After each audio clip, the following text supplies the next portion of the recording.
Salut tout le monde, c'est Aurodimix DJ. Aujourd'hui, je vais vous présenter les meilleurs logiciels pour PC. Ça ne sera pas un tutoriel. Je vais vous présenter les meilleurs logiciels pour PC un par un. Alors, et les liens seront dans la description pour les télécharger. Alors, numéro 1. Très pratique, uTorrent Turbo Accelerator peut accélérer les téléchargements de uTorrent. Donc après, quand on le démarre,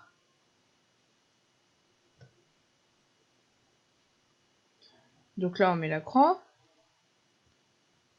Alors voilà, alors quand on démarre, on clique sur Run uTorrent et ça va nous démarrer uTorrent. Voilà, alors uTorrent, c'est un logiciel qui peut, alors par exemple là, je mets un torrent, donc les fichiers .torrent, c'est des fichiers très pas lourds du tout, et ensuite ils peuvent télécharger des fichiers très lourds. Donc voilà, c'est ça uTorrent. Donc par contre, quand on éteint uTorrent, ça l'éteint pas complètement, il va falloir aller là, tout droit et quitter pour l'éteindre. Numéro 2. Je vais les mettre en haut. Numéro 2. Ditto. Ditto est un logiciel bien parce que ça permet de savoir ce qu'on a dans notre presse-papier et de changer l'ordre. Donc là, par exemple, je le démarre. Il sera tout le temps ici. Donc quand on clique dessus, voilà. Là, j'ai plusieurs clés de produits. J'ai celle-ci en première, donc celle qui se collera quand je ferai coller. Si j'en veux une autre, si je veux celle-ci, je double-clique. J'appuierai sur oui, parce qu'il faudra autoriser. Et là maintenant, quand je collerai, ça mettra la clé de produit là. Simple. ImageBurn.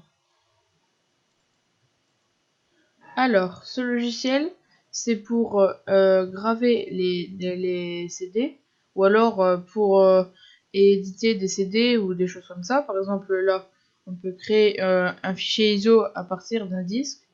Donc quand on a Windows ou un truc du genre, on peut faire beaucoup de choses avec.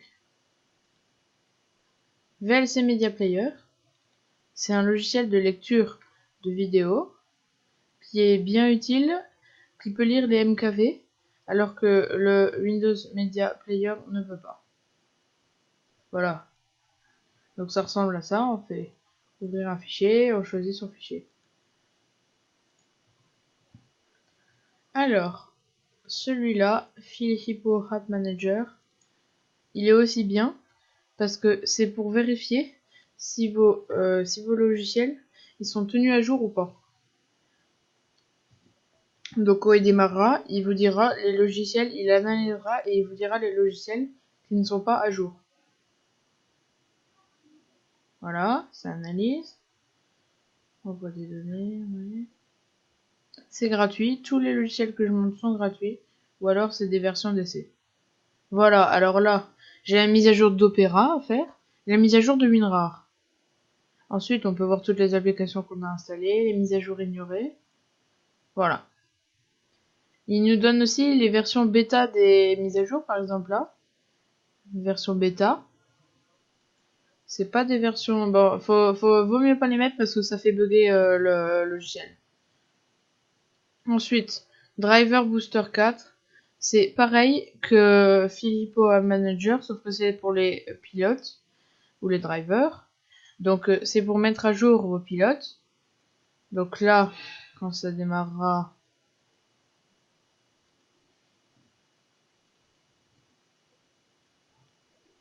Voilà, ça va démarrer. Donc quand ça démarrera, il va scanner l'ordinateur. Voilà.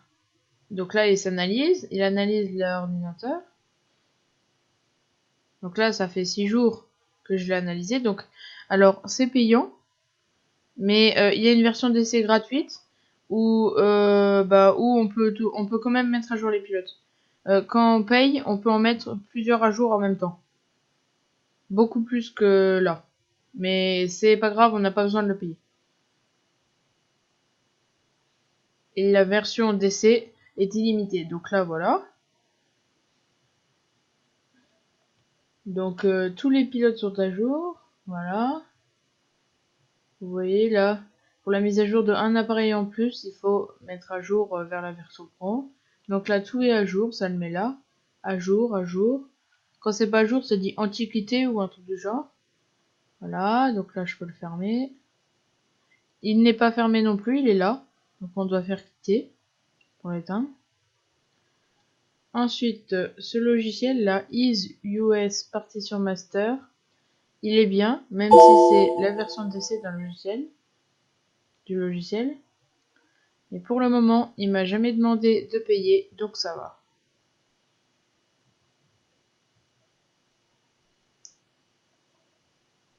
Alors, ce logiciel, il vous permet de créer des partitions ou de changer les partitions de vos clés USB et tout. Pour faire par exemple pour la Wii, il faut une partition de FAT32 et une partition NTFS. Avec ça, on pourra le faire. Ou WBFS. Voilà par exemple là. J'ai deux partitions. J'ai créé une partition avec ça. Et j'ai créé une partition pour ma chaîne YouTube.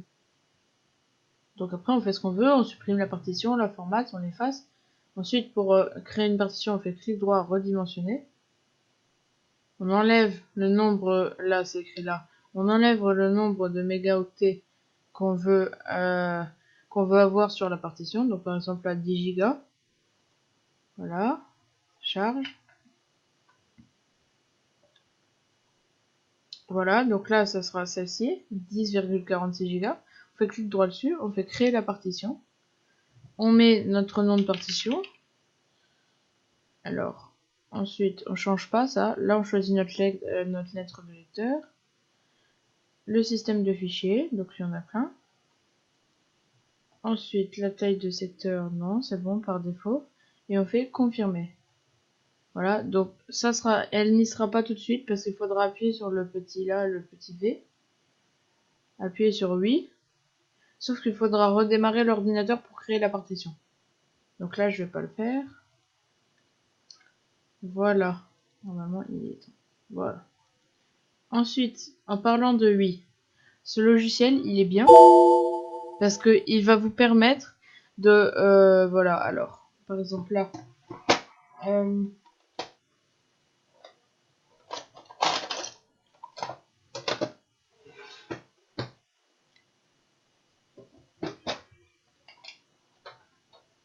Là, je vais mettre une clé USB.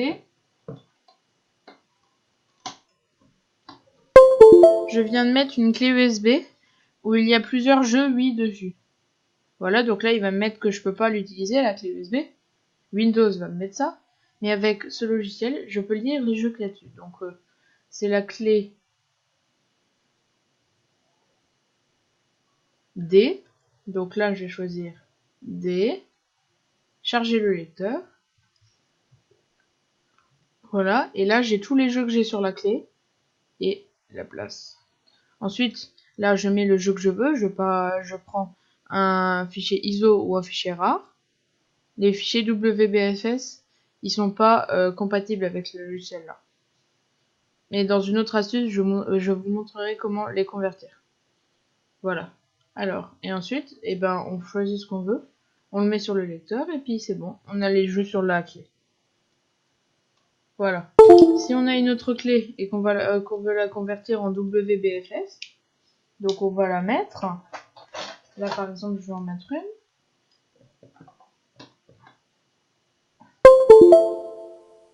Voilà.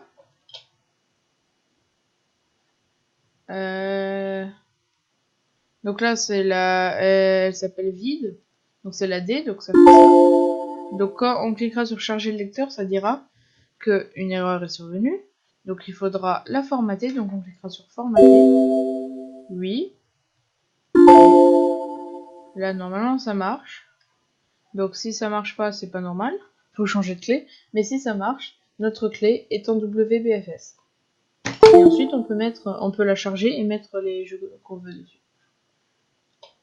Ensuite, alors ZHP Cleaner, c'est pour supprimer les malwares que votre antivirus ne voit pas, donc il ne peut pas supprimer. Donc en gros, les antivirus, alors voilà, il y a ça met la mise à jour. Il faut mettre une mise à jour ça met une mise à jour automatiquement toutes les semaines. Donc voilà, ça démarre. Ensuite, il va scanner vos navigateurs et voir s'il y a des pubs sur les navigateurs.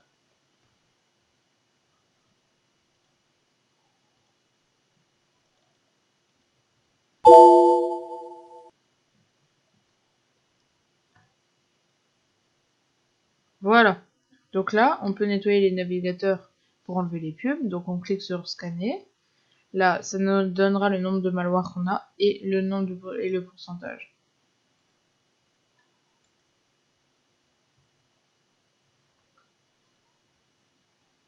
Voilà. Alors, donc là, 1%. Et une fois que ça sera terminé, on cliquera sur nettoyer, mais il faudra éteindre les navigateurs.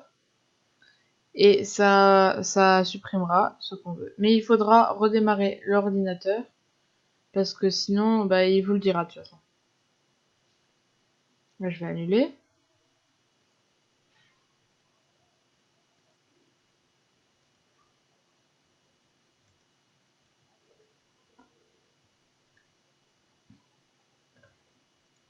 Bon, bah, il veut pas, alors je vais le laisser. Voilà.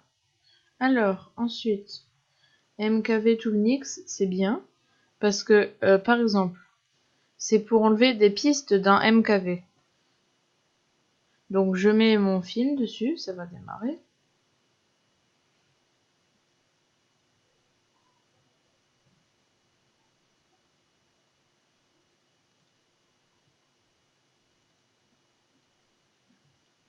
En gros, on met son film et on peut enlever les sous-titres, on peut enlever la piste en anglais, la piste en français, ce qu'on veut.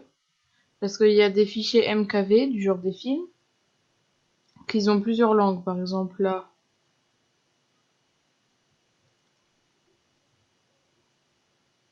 je vais mettre la planète des singes.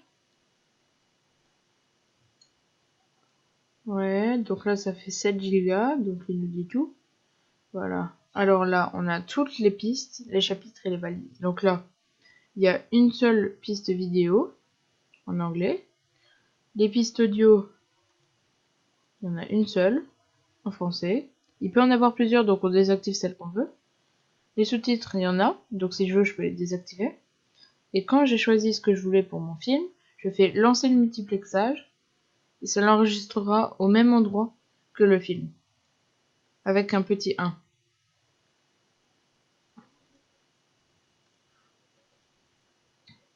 Alors, Google Chrome, donc je pense que tout le monde le connaît.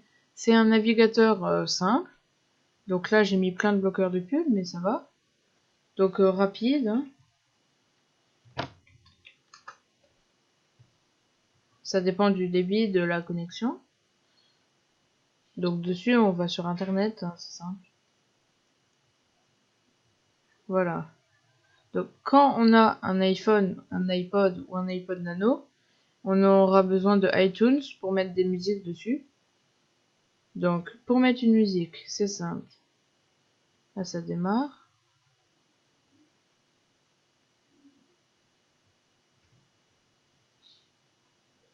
Bon, les logiciels sont un peu lents à démarrer, désolé. Hein, mais...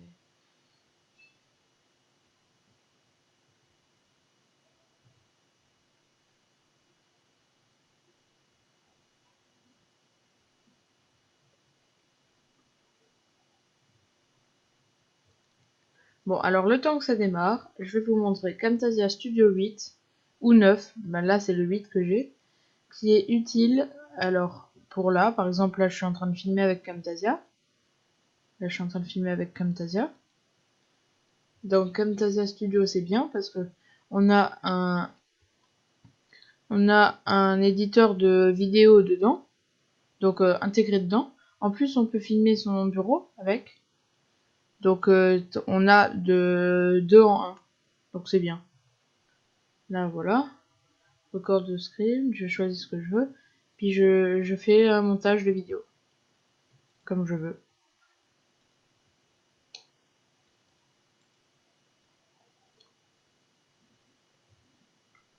Bon, iTunes ne démarre pas, alors je vais vous le montrer.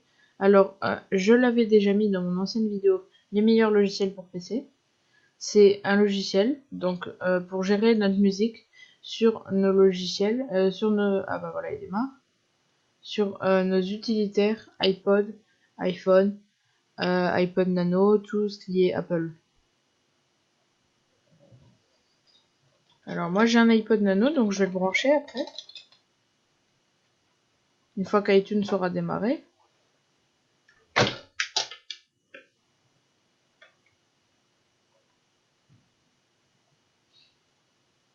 Voilà, iTunes a démarré. Donc il démarrera là-dessus. Alors là je vais brancher mon iPod Nano.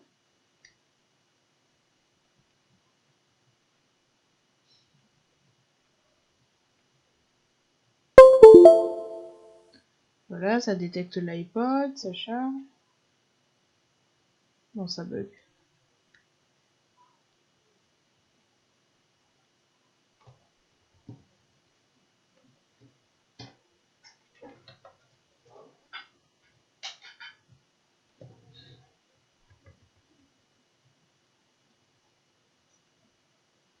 Bon, l'iPod n'est pas détecté, mais ensuite on ira là-dessus et on cliquera sur notre iPod pour choisir ce qu'on veut mettre dessus. Donc notre bibliothèque elle est là, vers là. On choisit la musique qu'on veut, ou alors on va sur l'iTunes Store.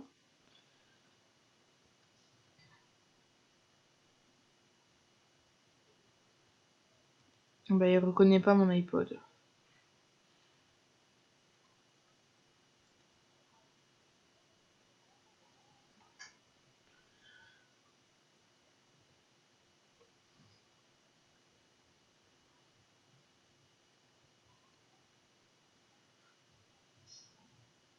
Voilà. Ensuite, on choisit la chanson qu'on veut et on la télécharge. Par exemple, là, il y a le nouvel album de Kitty19. Voilà, et on choisit ce qu'on veut.